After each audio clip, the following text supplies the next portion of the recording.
नमस्कार साथीहरु, आजको भिडियोमा म तपाईहरुलाई मोबाइलबाट भिडियो एडिट गर्न सिकाउने छु र साथीहरु, तपाई पनि भिडियो एडिटिङमा इन्ट्रेस्ट राख्नुहुन्छ र भिडियो एडिटिङ गर्न चाहनुहुन्छ भने तपाईले आफ्नै मोबाइलबाट एकदमै राम्रो भिडियो एडिट गर्न सक्नुहुन्छ। अहिलेको समयमा चाहिँ साथीहरु, मोबाइलबाट नै एकदमै राम्रो कामहरु गर्न सकिन्छ र तपाईले मोबाइलबाट नै एकदमै राम्रो भिडियो एडिटिङ गर्न सक्नुहुन्छ। तपाईले चाहिँ कुनै कम्प्युटर, ल्यापटपको प्रयोग गर्नु पर्दैन। तपाईले जस्ट मोबाइलबाट एकदमै राम्रो प्रोफेसनल भिडियो एडिट गर्न सक्नुहुन्छ। आज म तपाईलाई सिकाउने छु मोबाइलबाट कसरी एकदमै राम्रो प्रोफेसनल भिडियो एडिटिङ गर्न सकिन्छ भनेर। आजको भिडियोमा म तपाईहरुलाई काइनमास्टर एपबाट भिडियो एडिट गर्न सिकाउने छु। काइनमास्टर भिडियो एडिटर एप चाहिँ एकदमै राम्रो भिडियो एडिटर हो, जसद्वारा चाहिँ हामीले एकदमै राम्रो प्रोफेसनल भिडियो एडिटिङ गर्न सकिन्छ र धेरै युट्युबरहरूले युज गर्ने भिडियो एडिटिङ एप भनेको नै काइनमास्टर हो। र काइनमास्टर तपाईले डाउनलोड गर्नको लागि सिम्पली प्ले स्टोरमा गएर डाउनलोड गर्न सक्नुहुन्छ र तपाईले प्ले स्टोरबाट डाउनलोड गरेपछि चाहिँ के हुन्छ भन्दाखेरि त्यहाँनिर एउटा वाटरमार्क आउँछ, काइनमास्टरको वाटरमार्क आउँछ र त्यो वाटरमार्कले चाहिँ अलिकति नराम्रो देखाउँछ। त्यसलाई हटाउनको लागि चाहिँ तपाईले मन्थली पैसा पे गर्नुपर्ने हुन्छ। पे गरेपछि चाहिँ तपाईको त्यो वाटरमार्क हट्छ र यदि तपाई त्यसरी पे गर्न चाहनुहुन्न भने चाहिँ तपाईले क्र्याक भर्जनहरु युज गर्न सक्नुहुन्छ। क्र्याक भर्जनहरु चाहिँ तपाईले गुगलबाट डाउनलोड गर्न सक्नुहुन्छ। क्र्याक भर्जनमा चाहिँ त्यो वाटरमार्क हुँदैन। सो मैले पनि त्यही क्र्याक भर्जन नै युज गरिरहेको छु। यहाँनिर देख्न सक्नुहुन्छ यो एप चाहिँ काइनमास्टर एप रहेको छ। यो एपलाई म ओपन गर्छु। ओपन गरिसकेपछि तपाईले यो खालको इन्टरफेस देख्न सक्नुहुन्छ। यो देखेको भिडियोहरु चाहिँ मैले पुरानो एडिट गरेको भिडियोहरु हो। यसरी यहाँनिर बस्छ। अब यदि तपाई पहिलोचोटी चलाउँदै हुनुहुन्छ भने चाहिँ यहाँनिर यो रहँदैन, केही पनि हुँदैन। यहाँ सिम्पली यो प्लस जस्तो आइकन आउँछ हैन, अनि यतापटि यो आइकन, यतापटि यो आइकन, दुईटा आइकन, तीनटा आइकन हुन्छ। यो प्लस आइकनमा चाहिँ तपाईले क्लिक गर्नुपर्ने हुन्छ। अनि प्लस आइकनमा क्लिक गरेर तपाईले यहाँनिर रेशियो सिलेक्ट गर्नुपर्ने हुन्छ। तपाई के को लागि भिडियो एडिट गर्दै हुनुहुन्छ हैन? टिकटकको लागि भिडियो एडिट गर्दै हुनुहुन्छ भने चाहिँ यो 9:16 को रेशियोलाई सिलेक्ट गर्नु होला। युट्युबको लागि गर्दै हुनुहुन्छ भने यो 16:9 को रेशियोलाई सिलेक्ट गर्नु होला। ओके, र म सिम्पली यहाँनिर यो युट्युबको लागि सिलेक्ट गर्छु। यहाँनिर मैले यो सिलेक्ट गरिसकेको छु। त्यसपछि तपाईले यो खालको इन्टरफेस देख्न सक्नुहुन्छ र यहाँ विभिन्न टुल्सहरु छ। यो टुल्सहरुको प्रयोग गरेर तपाईले एकदमै राम्रो तरिकाले भिडियो एडिट गर्न सक्नुहुन्छ। अब यो टुल्सहरुको बारेमा तपाईलाई सिम्पली बताउँदै जानेछु। यहाँनिर देख्न सक्नुहुन्छ मिडिया भनेको छ। यो मिडियाबाट चाहिँ तपाईले फोटो, भिडियो ल्याउन सक्नुहुन्छ। त्यसपछि तपाईले यहाँनिर लेयर देख्न सक्नुहुन्छ। लेयर भनेको चाहिँ तपाईले जस्तै अगाडि तपाईले फोटो, भिडियोहरु एड गर्नु हो। अब त्यसको अगाडिपटि केही तपाईले टेक्स्टहरु लेख्न चाहनुहुन्छ अथवा फोटोहरु नै राख्न चाहनुहुन्छ, भिडियोहरु नै राख्न चाहनुहुन्छ, लाइक ओभरले जस्तो हैन, त्यस्तो राख्न चाहनुहुन्छ भने चाहिँ यो लेयरमा गएर हामीले चाहिँ फोटो, भिडियो, टेक्स्टहरु हैन, ह्यान्ड राइटिङहरु ल्याउन सकिन्छ। त्यसपछि यहाँ भोइस भनेको छ। यो भोइसबाट चाहिँ तपाईले आफ्नो भोइस रेकर्ड गरेर लगाउन सक्नुहुन्छ। त्यसपछि यहाँनिर अडियो भनेको छ। यो अडियोबाट चाहिँ तपाईले म्युजिक एड गर्न सक्नुहुन्छ। त्यसपछि यहाँनिर यो क्यामेराको जस्तो आइकन छ। यहाँबाट चाहिँ तपाईले क्यामेरा अन गर्न सक्नुहुन्छ र भिडियो खिच्न सक्नुहुन्छ। यो त भयो एउटा नर्मली इन्टरफेसको बारेमा। अब हामीले भिडियो एडिट गर्दै जाउँ र सिक्दै जाउँ। सबैभन्दा पहिला हामी भिडियोलाई ल्याउनु पर्ने हुन्छ। भिडियो ल्याउनको लागि हामी मिडियामा जान्छौँ। मिडियामा गएपछि तपाईको भिडियो कहाँ छ हैन, तपाईले भिडियो ल्याउनु पर्ने हुन्छ। र यहाँ देख्न सक्नुहुन्छ मैले यहाँ एउटा यो भिडियो ल्याएँ है। भिडियो ल्याइसकेपछि यसरी फ्रेममा बस्छ। यो भिडियो तपाईले यसरी ल्याउनु भयो यहाँनिर। अब सबैभन्दा सुरुमा भनेको हामीले यो भिडियोलाई मिलाउनु पर्ने हुन्छ। यो भिडियोको जस्तै बिचको भागहरुलाई फाल्नु पर्यो भने, अगाडिको भागहरुलाई, पछाडिको भागहरुलाई फाल्न पर्यो भने हामीले कसरी फाल्ने त हैन? यो भिडियोलाई चाहिँ हामीले यसरी ड्र्याग गर्न सक्छौं, यता र उति ड्र्याग गर्न सक्छौं है। यसरी ड्र्याग गर्न सक्छौं। त्यसपछि अब अगाडिको भागलाई फाल्नु पर्यो भने हामी प्ले गर्छौं थोरै। जस्तो म यहाँनिर अलिकति खोकेको जस्तो भयो हैन। अब यसलाई फाल्नको लागि चाहिँ यहाँनिर यसरी कहाँदेखि फाल्ने हो, यसरी यो धर्का देख्न सक्नुहुन्छ। यसलाई चाहिँ यसरी पज गर्ने। यहाँ पज गरिसकेपछि तपाईले यो माथि कैंचीको जस्तो आइकन देख्न सक्नुहुन्छ। यसमा क्लिक गर्नु होला। यसमा क्लिक गरेर अब तपाईले यतापटिको भागलाई काट्नुको लागि चाहिँ लेफ्टमा क्लिक गर्नुपर्ने हुन्छ। Trim to left, trim to right, split at playhead भनेको छ हैन। अब यो स्प्लिट एट प्ले हेड भनेको चाहिँ बीचमा काटिन्छ, दुई टुक्रा हुन्छ भिडियो। अनि ट्रिम टु राइट भनेको चाहिँ दाहिनेपटिको भिडियो ट्रिम हुन्छ, काटिन्छ हैन। अनि ट्रिम टु लेफ्ट भनेको चाहिँ देब्रेपटिको भिडियो काटिन्छ है त। अब अहिले हामी देब्रेपटिको काट्नु पर्यो। ठ्याक्कै हामी ट्रिम टु लेफ्टमा क्लिक गर्छौं यो सुरुकोमा। यसपछि यहाँ काटिसकेको छ र त्यसपछि तपाईले यहाँनिर यो राइटमा क्लिक गर्नु होला। अब हामी प्ले गर्छौं फेरि। प्ले गरेर अब फेरि हामी यो बिचको भागहरुलाई चाहिँ काट्नु पर्यो भने हामी कहाँदेखि काट्ने हो त पहिला हैन। त्यसलाई यो रातो यो ठाडो धर्काको सिधा राख्छौं हैन। यो यसरी ठ्याक्कै अन्दाज गरेर हेरेर यसरी राख्छौं। यसरी राखिसकेपछि हामी यो भिडियोमा एकचोटी क्लिक गर्छौं। त्यसपछि फेरि कैंचीमा क्लिक गरेर अनि फेरि यो स्प्लिट गर्छौं। स्प्लिट गर्यो भने चाहिँ दुई टुक्रा हुन्छ भिडियो दुई टुक्रा भयो हैन। अनि फेरि अब यतापटि कहाँसम्म काट्ने हो हैन। यसरी यहाँ ठ्याक्कै यो एरोमा राखेर फेरि भिडियोलाई क्लिक गर्ने अनि कैंचीमा क्लिक गर्ने अनि फेरि स्प्लिट गर्ने।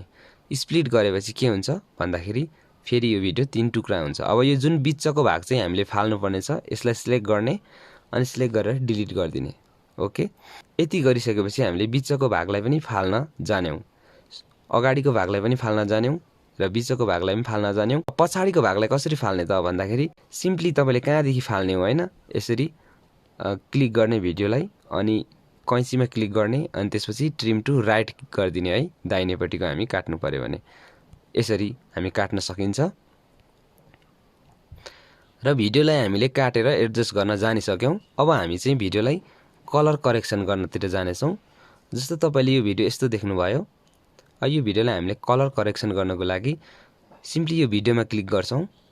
त्यसपछि यहाँनिर कलर फिल्टर भन्ने छ। यो कलर फिल्टर पनि लाउन सक्नुहुन्छ। तर फिल्टर तपाईलाई मन पर्दैन, आफै एडजस्ट गर्न चाहनुहुन्छ भने यो कलर एडजस्टमेन्टमा गएर यसरी क्लिक गर्नु होला। त्यसपछि तपाईले यहाँबाट कलर एडजस्टमेन्ट गर्न सक्नुहुन्छ। यहाँ तीनटा यो अप्सन छ। यो सुरुको चाहिँ ब्राइटनेस हो। यसरी तपाईले ब्राइटनेस बढाउन सक्नुहुन्छ। यो बिचको चाहिँ कन्ट्रास्ट हो। तपाईले यसरी यसलाई बढाउन सक्नुहुन्छ, घटाउन सक्नुहुन्छ। अनि यो पछाडीको तपाईले यसरी एडजस्ट गर्न सक्नुहुन्छ है। यहाँ देख्न सक्नुहुन्छ एकदमै राम्रो कलर देखिसकेको छ। म तपाईलाई यहाँ देखाउँछु। यस्तो कलर एकदमै फुस्रो कलर थियो यो भिडियो। अब हामीले एडजस्ट गरेपछि यहाँ देख्न सक्नुहुन्छ एकदमै राम्रो हुन्छ है। देख्न सक्नुहुन्छ। यो एडजस्ट गरिसकेपछि यसरी माथि राइट गरिदिनु होला। त्यसपछि प्ले गरेर हेरौं। एकदमै राम्रो भएको छ यहाँनिर भिडियो है। एकदमै दामी कलर देखिसकेको छ। सो यसरी कलर एडजस्टमेन्ट गर्न सक्नुहुन्छ।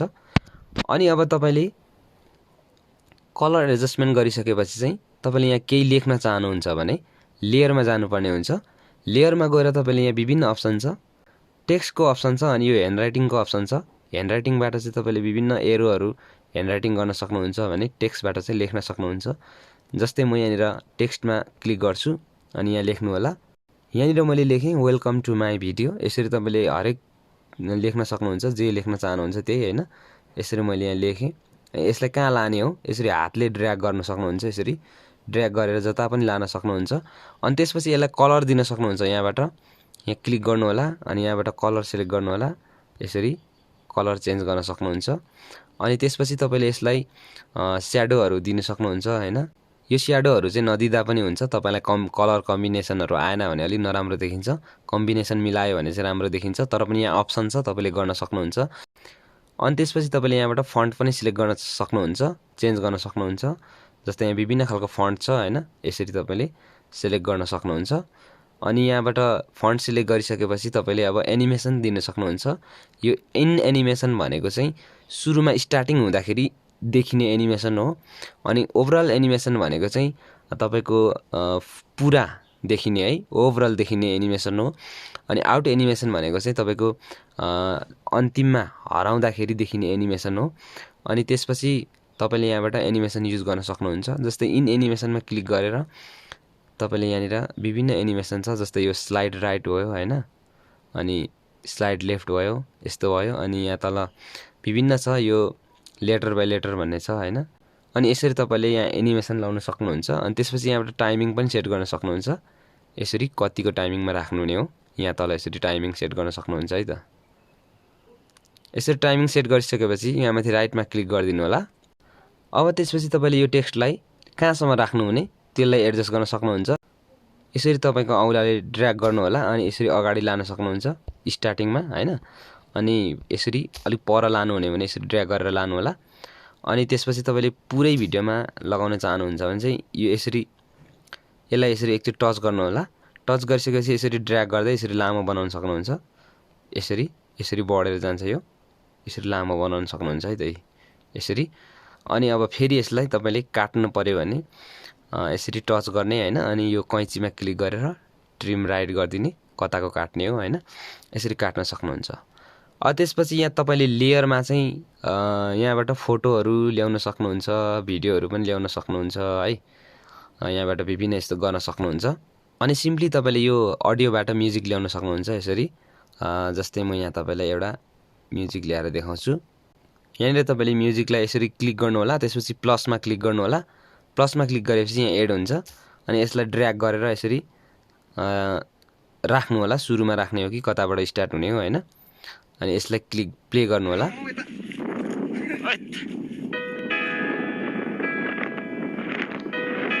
यहाँ म्युजिक प्ले भयो अनि अब म्युजिक प्ले भएसँगै तपाईले यो ओरिजिनल भिडियोको साउन्डलाई चाहिँ तपाईले म्युट गर्न चाहनुहुन्छ भने भिडियोमा यसरी क्लिक गर्नु होला त्यसपछि यो आइकनमा क्लिक गर्नु होला त्यसपछि तपाईले यहाँबाट यसलाई 0 गरिदिनु पनि सक्नुहुन्छ यता माथि यसलाई क्लिक गरेर म्युट पनि गर्न सक्नुहुन्छ ओके अनि त्यसपछि यहाँ माथि राइट गरिदिनु होला अब यो भिडियोको आवाज चाहिँ हरायो अनि साउन्ड मात्रै आउँछ म्युजिक मात्रै आउँछ